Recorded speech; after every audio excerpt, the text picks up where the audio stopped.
Students, subscribe and press the bell icon to never miss a video from 2IITians।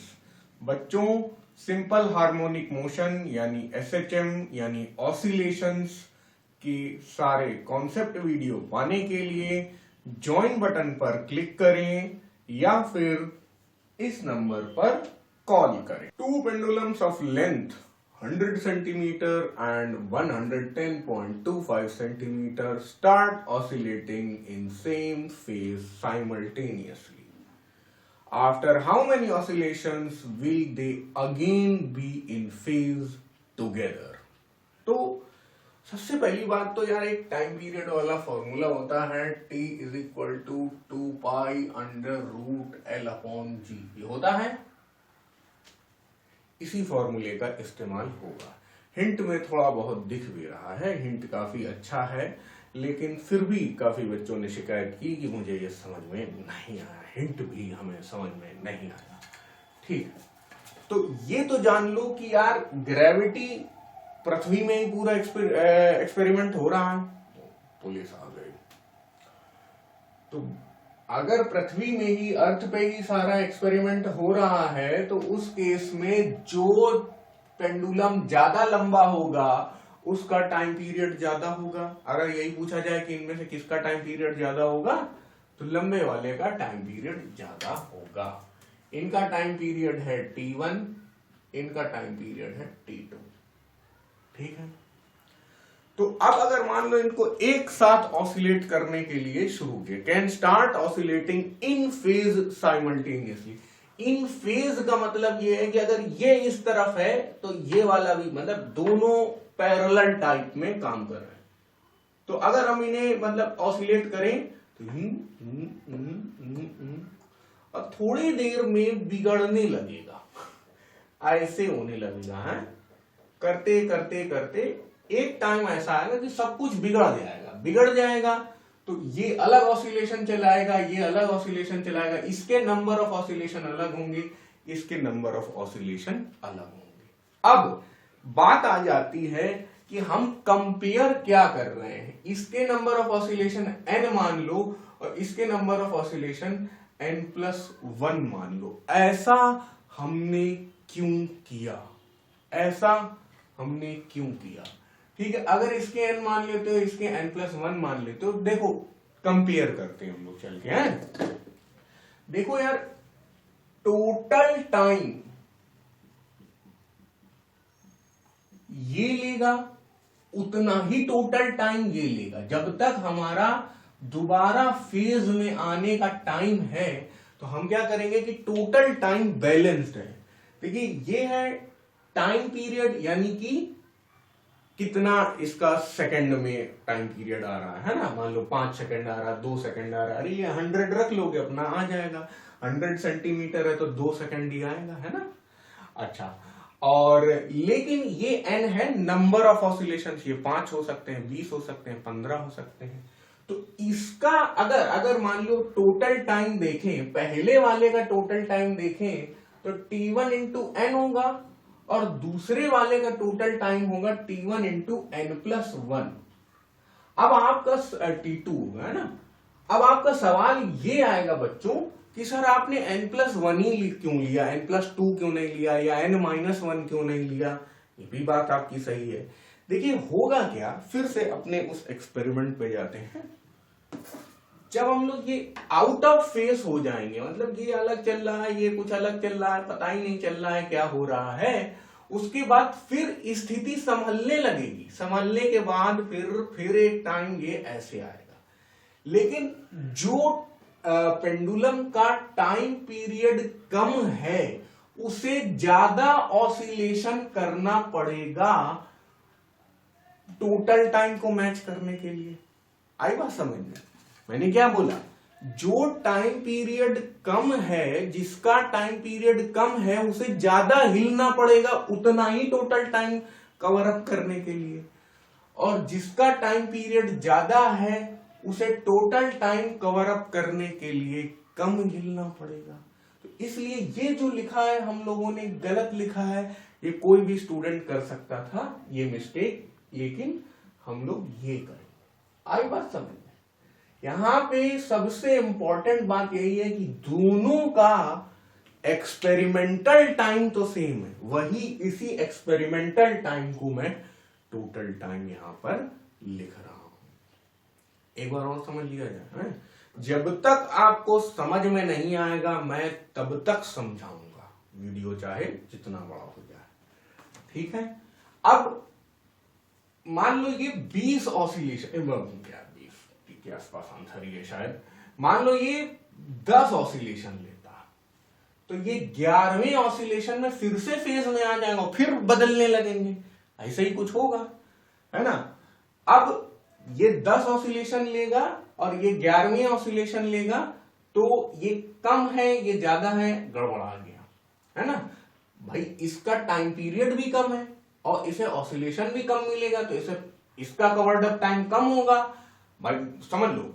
अगर इसे 10 लेते हैं इसे 11 लेते हैं, तब देखो हम लोग खुद ही कह रहे हैं कि भाई T1 is less than T2, ये तो समझ में आ रहा है यार, बिकॉज 100 इज लेस देन 110.25, तो T1 is less than T2, तो पक्का है N1 जो N, इसका मान लो इसको N1, इसका यहां पे लिखा रहने दो N, इसका मान लो N1 ले लें और इसका N2 ले लें, तो उस केस में पक्का N1 should be greater than N2।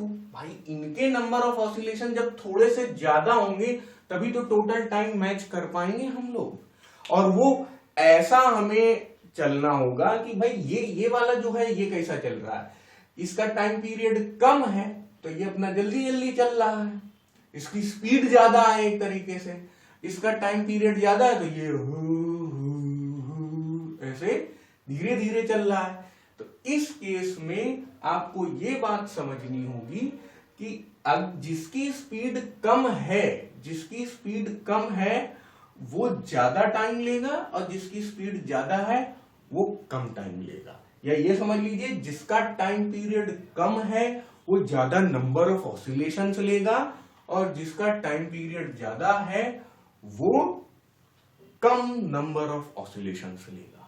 और एक का डिफरेंस ये आएगा कि हम लोग वो टाइम ले रहे हैं जिसमें इसके द्वारा तय किए गए जो एक्स्ट्रा ऑसिलेशंस हैं, इसके द्वारा तय किए गए जो एक्स्ट्रा ऑसिलेशंस हैं वो उस एक में बैलेंस हुए जा रहे हैं।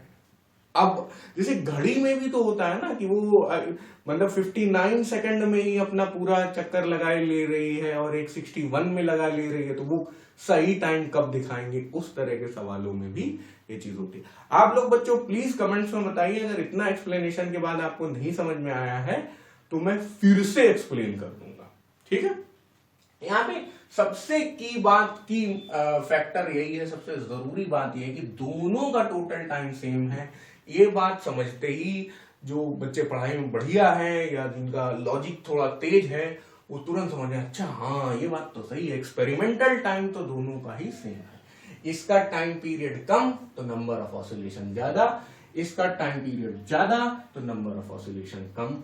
एक का डिफरेंस आप 2 का डिफरेंस भी ले सकते हैं, 3 का भी ले सकते हैं, 4 का भी ले सकते हैं, लेकिन उसके जितने आप अगर डिफरेंस ज्यादा लेंगे तो और एक्सपेरिमेंटल टाइम आपका बढ़ता जाएगा। कंसेक्यूटिव इन फेज आने वाली बात ली जा रही। चलो क्वेश्चन एक बार पढ़ते हैं। 2 pendulums of length 100 and 110.25 start oscillating in phase simultaneously. After how many oscillations will they again be in phase? तो ये n अगर आप 1 की जगह 2 डाल देते हैं तो एक नया n आ जाएगा, तब भी वो फेस में होंगे। अगर n की जगह आप 15 डाल देते हैं तो एक नया n आ जाएगा, तब भी वो फेस में होंगे। इस क्वेश्चन में ये पूछा गया है कि अभी हमने इन फेज किया है तो अगली बार ये बिगड़ गया, गड़बड़ हो रहा है, अगली बार अब फिर इन फेज कब आ जाएगा, इसलिए यहां पे 1 का डिफरेंस लिया गया। आप आराम से -1 और ये सब भी करके कर सकते हैं, कोई प्रॉब्लम नहीं है, ठीक है। तो अब समझ में आ गया होगा आपको। अगर आप जैसे 2 कर देते, अभी इन फेज से शुरुआत की और बिगड़ गया, फिर इन फेज आ गया, तो अब हम लोग पहली बार से दोबारा इन फेज आ गए, फिर और बिगड़ गया और फिर इन फेज आ गए तो n+2 हो गया, फिर इन फेज आ जाएंगे n+3 हो जाएगा, ऐसे चलता रहेगा। अब यार काफी मेहनत होगी, अब तो आ गया होगा समझ में। चलो अब T1 जो है यहीं से डालते जाओ, 2π L/G n+1 और 2π L/G मल्टीप्लाइड बाई n। अब यहां से हम लोग को थोड़ा इधर की तरफ यात्रा करनी होगी, क्योंकि ओवरले भी तो करना है ना। ठीक, इधर आ जाएंगे फिर हम लोग, इसका यूज कर रहे हैं L/G का। अच्छा, अब क्योंकि लेंथ और इधर भी सेंटीमीटर भी में है, इधर भी सेंटीमीटर में है, तो हम लोग जो लिखा हुआ उसको सीधा लिख सकते हैं, कोई दिक्कत नहीं होनी चाहिए। मतलब मीटर में भी करने की जरूरत नहीं है, काटा पीटी भी मचा देते हैं, जो जो कट सकता है वो काट डालो। अच्छा, लेकिन यहां पे भी L ले लिया, यहां पे भी L ले लिया, गड़बड़ किया। L1 L2 लेंगे, वो आप कर लेंगे। तो यहां पे L1 है अपना कितना 100 और ये कितना है 110.25। आप सेंटीमीटर में भी कर सकते थे, मतलब सेंटीमीटर में तो कर ही रहे, मीटर में भी कर सकते थे, तब डेसिमल और खिसकता, तब भी कट पिट के उतना ही आता है ना। √100 पे अब हम लोग आएंगे, यही लिख लो थोड़ा सा, तो कुछ काम तो हो ही जाएगा। √100 क्या आ गया 10 × n+1 और √110.25, ये थोड़ा सा कठिन काम है, ये होता है 10.5। बस काम हो गया। यहां से ln + n = 10.5n। 10, अब 10.5n में 10 चला गया तो 0.5n, 0.5n सुषमा स्वराज की बिंदी। Okay, n = 10 / 0.5। अब यार ये तो मतलब कर सकते हैं आप, मैं फालतू में करे जा रहा हूं। n = 20। तो आंसर हमारा आ गया 20 ऑसिलेशंस। अब क्या बोल रहे हैं ये लोग, 20 ऑसिलेशन किसके हुए होंगे? हमने n इसके लिए माना था, देखो n इसके लिए माना था और n+1 इसके लिए माना था। ये सब हटा दो, 10, 11 इन सब की तो जरूरत भी नहीं है, ठीक है। तो जब इसके 20 ऑसिलेशंस कंप्लीट होंगे, जिस समय, जिस पॉइंट ऑफ टाइम पे, जिस इंस्टेंट पे इसके 20 ऑसिलेशंस खत्म होंगे, तब इसके 21 ऑसिलेशंस खत्म होंगे। आ गई होगी अब तो बात समझ में। हम लोग अपना आंसर कैसे रिपोर्ट करेंगे? आफ्टर 20 ऑसिलेशंस ऑफ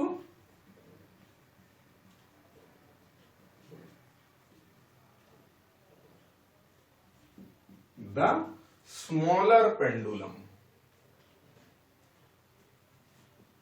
छोटा वाला है ना ये,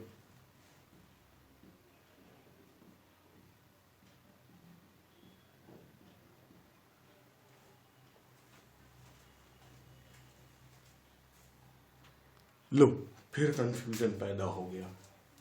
देखो यहां तो हम लोग ने सही कर लिया था, लेकिन यहां सही नहीं किया था। T1 छोटा है तो उसको बड़ा n+1 पकड़ाओगे ना, तब तो बैलेंसिंग होगी। तो ये n+1 और ये n। अरे भाई T1 × n+1 ये यूज किया हम लोग ने, T2 × n ये यूज किया हम लोग ने, तो गड़बड़ी यही हो गई है, ठीक है। तो अब n क्या है? After 20 oscillations of the lower, smaller गड़बड़ हो गया, लार्जर। अब फिर से समझाना पड़ेगा थोड़ा सा। है ना, कि अरे ये क्या स्मॉलर लिख के लार्जर कर दिया, काट पीट दिया, सब गड़बड़ कर दिया। देखिए मैंने क्या कहा था कि पेंडुलम ये 100 सेंटीमीटर का, ये 110 सेंटीमीटर का है, तो इसका टाइम पीरियड छोटा होगा, इसका टाइम पीरियड बड़ा होगा, because t is equal to 2 pi under root l upon g. जिसका एल बड़ा उसका टी बड़ा, इसका लंबाई बड़ी है तो इसका टाइम पीरियड बड़ा है। बड़े टाइम पीरियड को छोटा नंबर ऑफ ऑसिलेशंस मिलेगा, इसीलिए बड़े वाले टाइम पीरियड यानी लंबे वाले पेंडुलम को, लार्जर पेंडुलम को छोटा टाइम मिला। कितना छोटा नंबर ऑफ ऑसिलेशंस मिला, कितना 20। और जो छोटा वाला पेंडुलम है यानी कि स्मॉलर पेंडुलम है, उसको बड़ा नंबर ऑफ ऑसिलेशंस मिला यानी कि 21। अब आगे बात समझ में, जिसका टाइम पीरियड कम है वो ज्यादा मेहनत करेगा 21, जिसका टाइम पीरियड बड़ा है वो कम मेहनत करेगा यानी कि 20। So this question is done.